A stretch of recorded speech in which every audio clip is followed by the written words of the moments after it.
clicking their icon at TaylorvilleDailyNews.com. Your information station, WTIM. Welcome in to the WTIM, your information station. My name is Tim Zalabak, your host of the WTIM Morning Show. Let's thank our sponsors that make this show possible: People's Bank and Trust, where they put people first, and Landmark of Taylorville, where you always do better at Landmark. In my studio right now is Chris Clark, Superintendent for Kincaid South Fork School District. How are you today, Mr. Clark? I'm doing well. Thanks for having me back, Tim. I know we missed the October, or well, this is October, but the September interview. So excited to be back in studio talking with you, talking good things, South Fork. Yes, sir. It's always good to have you in the studio. And there's a couple of interviews that I give. There's always excuses for them. It's superintendents, and it's obviously the first responders. That if they're not here, I'm sure there is something important going on out there. But let's talk about it. Quarter one wrapping up here. South Fork School District, South Fork Kincaid School District. How was quarter one? It was good. Went off to a good start of the year. The teachers had some great starts with some different things we put in over the summer, different things we focused on. I know the elementary started with a new reading curriculum and ELA, different things with it. I know it was some adjustment period, but they did all the research, and hopefully that's the right path to go down to help our kids find success in the ELA field with it. You know, other things, you know, we focused on some PBIS stuff with some social emotional behaviors, really trying to give our kids support coming into the school year to help them build the capacity to learn, because if they're not there mentally, then it's hard to get them to learn the stuff out of the book. Yeah. So Without a doubt, amazing things there coming out of summer. You talked about some summer focus goals, and you just hit on academic goals and now mental health goals. This is really awesome. We just got to speak to another superintendent earlier today, and that's what we've been hearing. We love the push for mental health. First, let's get into this ELA work a little bit. You're trying to expand on the English topics here. What was the focus coming out of summer? What did you see? Well, the elementary, they had a study group, kind of a school improvement team that looked last year at our curriculum, you know, where we were with it, some things we had to identify, some gap areas with the different things. They did a lot of research. They brought representatives in for different things. I can't speak of the volumes of time and effort they put into selecting before you spend a lot of money into it. They did a wonderful job with it. Again, it's going to take time to realize how well we are whenever we start with the curriculum. Now we have it stacked out, and we're going to build off of it from year to year, and hopefully we see the cohorts growing and the growth in that ELA field. Huge. That's what it takes. It takes people sitting down and figuring out what really needs to be focused on there. It sounds like there's really great people on the case right there. Now, in terms of your mental health work, tell me about the push or the differences that have came this year. Yeah, we really, like I said, focused on in our PBIS system with giving kids the support, the positive relationships. Those relationships are the most important thing in the school. Whenever you can build that kind of relationship with a kid, they know you care about them. They know you're there for them. In a small district, it's really easy to build those kind of relationships with those kids. I mean, I have a relationship with kids from all the way from kindergarten all the way through seniors, you know, with it. So it's nice that we have that. We're really focused on helping them positively. Discipline is a needed necessity, but it doesn't fix issues. Fixing them is really focusing on the relationships, how we can help you develop those skills to handle different situations and things. Sure. And it's a more difficult solution to a very complex problem. It's a solution that many people aren't willing to go to. Many school districts, they don't have time for it. They don't have funds for it, but you got to go back to the drawing board. You got to rethink those relationships. What has that taken? Yeah. And we were lucky enough to actually hire a student out of UIS that's studying to be a guidance counselor within, we got her into our district. She's not fully certified to be a guidance counselor just yet, but as she's working towards that, she's a great person within the elementary now. She's a local girl that grew up. I was principal when she went to school here at Kincaid.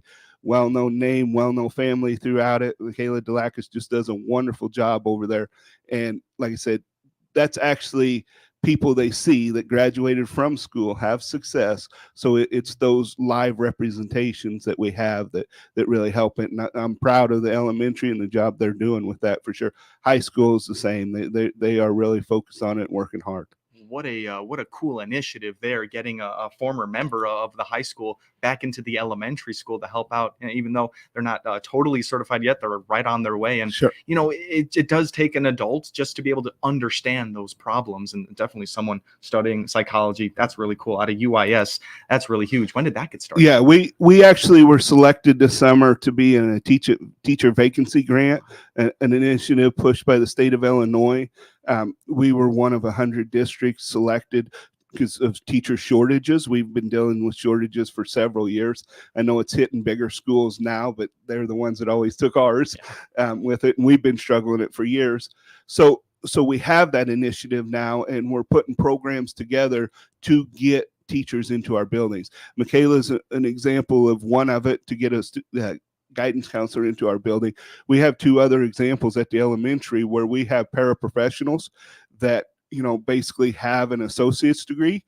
We're putting them in the classroom, getting real experience while they're working on college, of obtaining their teaching certification. So we have two homegrown people that are also community members that hopefully we can grow them into teachers, and we help our own shortage in those areas. Even better to have a person with a local perspective getting in here now, utilizing this grant money for the teacher shortage. That's pretty huge.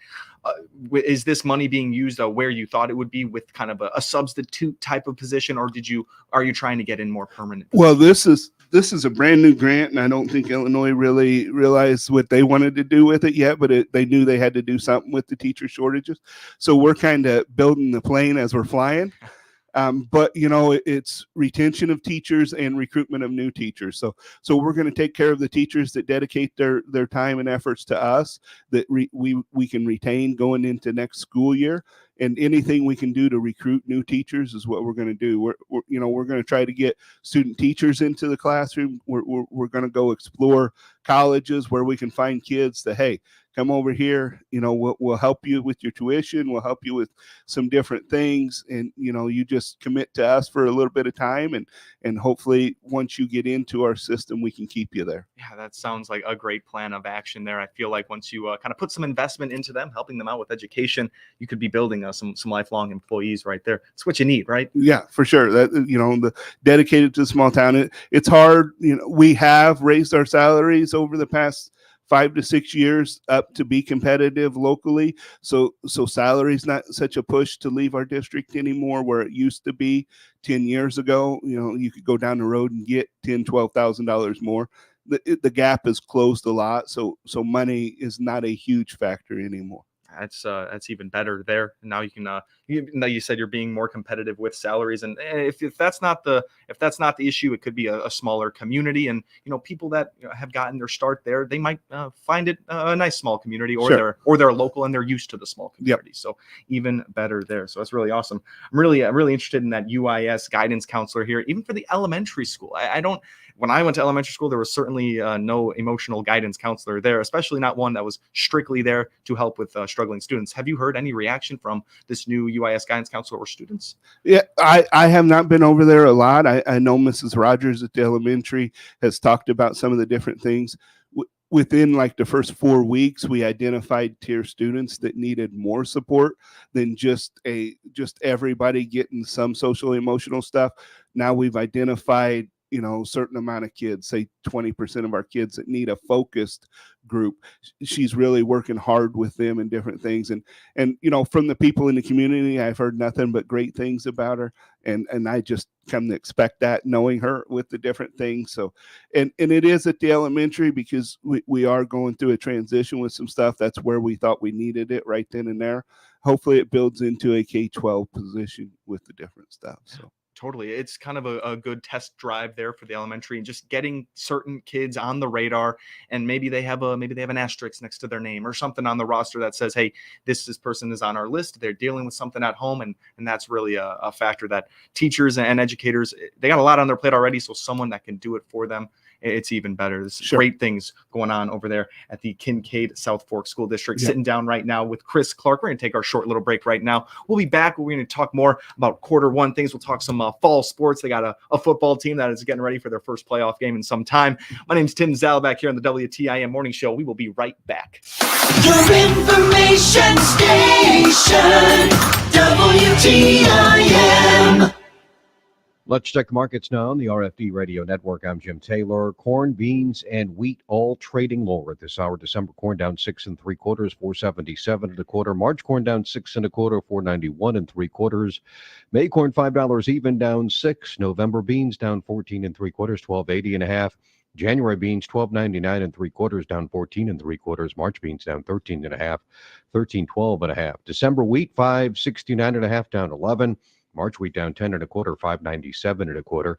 December bean meal $426.90, down 7.30. December bean oil up 54 cents, 51.86. Livestock market at this hour. October feeders up 42 cents, 239.85. October live cattle up 1/4, 180.25.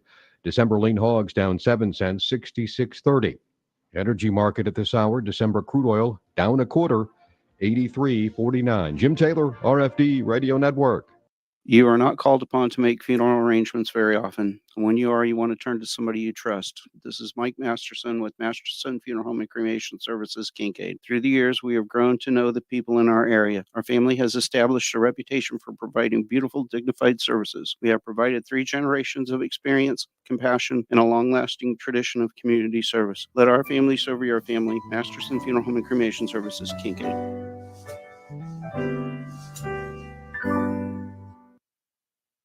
The cold winds of winter will be here before we know it. With it comes wind chills, snow, and weather-related injuries. Now's the time to check out the fun and socialization you can have at Taylorville Estates Assisted Living. Have your own private apartment and enjoy 3 home-cooked meals a day. Try them for the winter, and if you don't like it, go home. Visit Administrator Tony Clark at 824-2222. That's 824-2222. Taylorville Estates Assisted Living, encouraging independence, enriching lives. So how's harvest?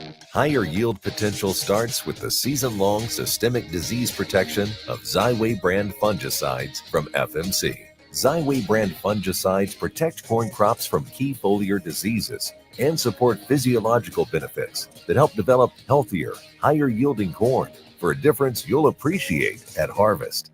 Visit your FMC retailer for an at-plant advantage. Always read and follow all label directions. Computer Techniques, also known as CTI, is bringing fiber internet to local homes and businesses. For lag-free internet with speeds up to 1 gig, find out more by clicking their icon at TaylorvilleDailyNews.com. I'm Jeff Likes with Westervelt Mutual Insurance Company. We know what service means and have for over 100 years. Whether an existing or potential customer, learn what local service means. Find an agent near you by clicking the Westervelt Mutual icon at TaylorvilleDailyNews.com. Your information station, WTIM. Welcome back to the WTIM Morning Show. I am your host, Tim Zalabak. Thank you so much to our stream sponsors that make it all possible. People's Bank and Trust, where they put people first, and Landmark of Taylorville, where you always do better at Landmark. In my studio today is Chris Clark, the Kincaid South Fork School District Superintendent. We had a great conversation that first half, talking about all of the programs and help, support going into the schools for mental health and getting everyone making sure that they're prepared before the classroom, because you can't learn in the classroom without making sure everything is okay outside of the classroom. Absolutely. So great things going on over there at South Fork Kincaid School District. Let's talk a little bit about these fall sports. You got a big football game coming this Friday. It's a home game. Tell me about this. Yes, sir. First home football playoff game in 29 years at the school. So real excited about that. Community getting behind us. We did make the playoffs last year, but we traveled on the road. But for our 8-man game, it's a good opportunity for us, for community.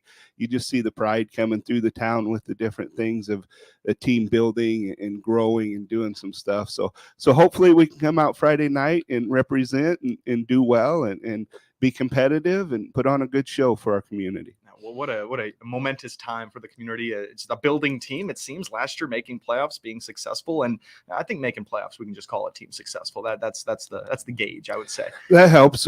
Like we ended up 7-2. First most wins since the '94 season of football with it. Brand new coach this year. He was on the staff a little bit before, so it's nice to see, the old Coach Brown growing it, and then Coach Hanlon taking over with the different things, and just seeing the kids grow behind him.